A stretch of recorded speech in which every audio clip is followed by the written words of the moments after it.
എന്തൊക്കെയാ ഒറ്റയ്ക്ക് ചേർന്ന് ചെയ്യേണ്ടേ? ഇവന്റ് ചെയ്യണം, ഡിസൈനിങ് ഉണ്ട്, പ്രിന്റിങ് ഉണ്ട്, സിനിമയുടെ കുറച്ച് പരിപാടികൾ, അങ്ങനെ കുറേ തിരക്ക് കളിയില്ല.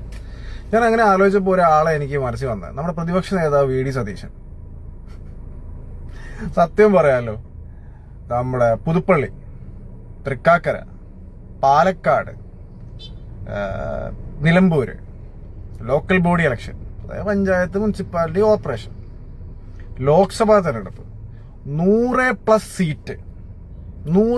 സീറ്റിൽ ഭരണത്തിൽ തിരിച്ചു വരുമെന്ന് അടിയുറച്ച് കോൺഫിഡൻസോടെ പറഞ്ഞു. വനവാസത്തിന് വരെ ഞാൻ പോകും എന്ന് പറഞ്ഞു. അതായത് ആ ഒരു തോൽവിയുടെ ഫുൾ ഉത്തരവാദിത്വം, ആ തോൽവി സംഭവിച്ചത് ഇനിയിപ്പം ഞാൻ തോറ്റുപോയി, UDF തോറ്റുപോയി എന്നൊരു അവസ്ഥ വന്ന ആ ഫുൾ ഉത്തരവാദിത്വം ഏറ്റെടുത്തുകൊണ്ട് വനവാസം, പിന്നെ പാർട്ടിയില്ല, രാഷ്ട്രീയമില്ല, ഞാൻ ഇനി ഇല്ല എന്ന് പറയാൻ കാണിച്ച ചങ്കൂറ്റമുള്ളൊരു രാഷ്ട്രീയ നേതാവിന്റെ ഇപ്പോഴത്തെ അവസ്ഥ, പണിയെടുത്തു, ഇനി അങ്ങോട്ട് മാറി നിൽക്കുക, ആ പരുവാണ് ആ മനുഷ്യന്റെ.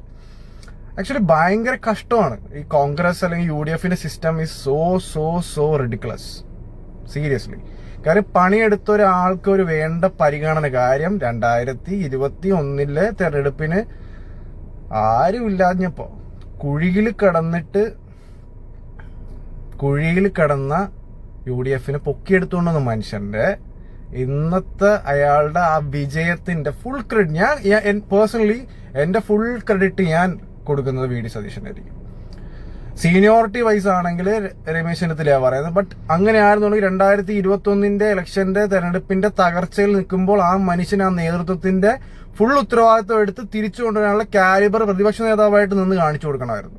പിന്നെ മറ്റൊരാള് ഈ ഇണക്കത്തി നിന്നിട്ട് നൈസായിട്ടൊരു കളി കളിക്കുക. ഏത് മറ്റത് KC, അത് റോങ് സീനാണ്. അതൊരു റോങ്. അങ്ങനെ അവിടെ MP സ്ഥാനമുണ്ട്.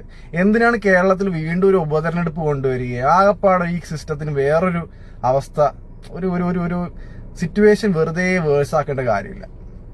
എന്റെ അഭിപ്രായത്തില് നിയുക്ത മുഖ്യമന്ത്രിയായിട്ട് കേരളത്തിനെ നയിക്കാൻ യോഗ്യൻ വി ഡി സതീശൻ. നിങ്ങളെ അഭിപ്രായം പറയും. കമന്റ് ബോക്സുകൾ സംസാരിക്കട്ടെ. കമന്റ് ബോക്സുകളിലേക്ക് സ്വാഗതം. Thank you.